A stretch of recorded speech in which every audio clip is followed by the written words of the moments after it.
Welcome, my name is Onder Soydal. Today I will be presenting you my term project for Bilkent University EEE415 Analog CMOS IC course given by Professor Abdullah Atalar. My aim was to design a 8-bit digital to analog converter that converts 8-bit data to 0 to 4 volts, drawing its layout, extracting parasitic resistance, and testing its extracted layout. For these purposes I have used Cadence Virtuoso software. Here is the general structure of my design. It uses R2R network for creating the analog signal from digital signal at the input side. And at the output side, it uses a custom-made op-amp for providing a buffered output. General requirements are given here and will be further investigated at upcoming slides. Designing steps were as shown. Throughout this design, XFAB's 0.6 micrometer technology was used. Op-amp schematic is given here. A three-stage amplification was chosen for obtaining high gain and good buffered output. In order to create a biased voltage, a specific biasing branch was further added to the design. The following symbol was created for this design. Since the output of the DA converter is buffered, finding the output impedance of the buffered op-amp is sufficient for understanding DA converter's output impedance, and it is found to be less than 0.95 ohms at operation region, which is less than given requirement of 3 ohms. Furthermore, the offset voltage was found to be 0.5 millivolts and it is in the given range of 7.8 millivolts.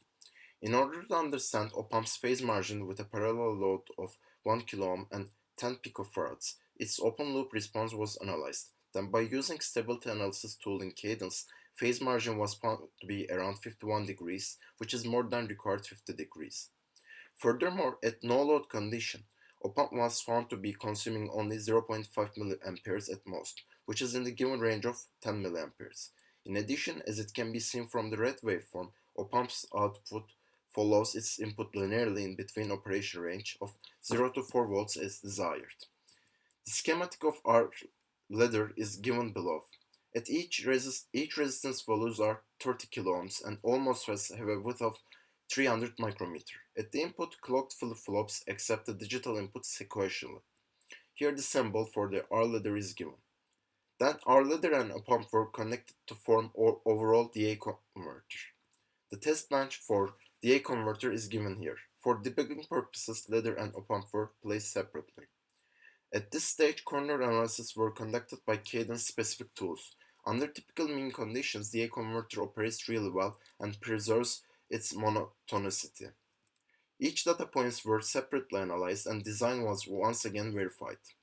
Under worst power condition, from all 1s to all 0 switching was analyzed, and the DA converter was found to be operating well at this corner.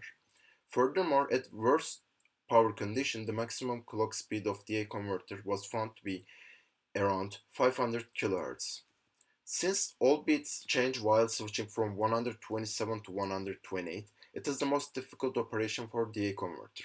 In order to test DA converter's performance at this change, a Monte Carlo analysis was conducted. A change of 13.6 millivolts on average was found instead of desired 15.6 millivolts. However, it is still in acceptable range, thus DA converter was found to be successful at this difficult switching. At last schematic test, PSSR of DA converter was found to be around minus 76 decibels at 1 MHz. Next, layout for op-amp was drawn. It occupies only 0.0472 mm squares. Then whole DA converter layout was drawn. It occupies an area of 0.446 mm squares. At final stage, parasitic resistance were extracted for the drawn layout, and same tests conducted earlier were once again repeated for the layouts with parasitic components.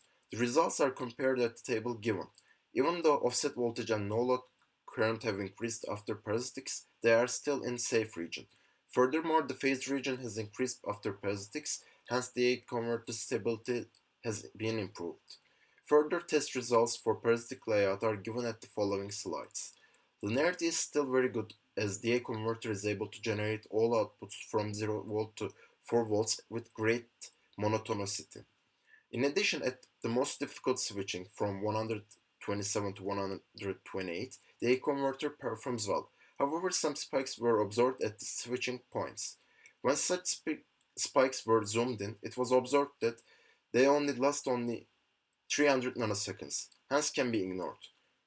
Finally, PSSR for parasitic layout was analyzed. Even though it is worse than schematic tests, the A converter still has a good rejection ratio. Thanks for listening.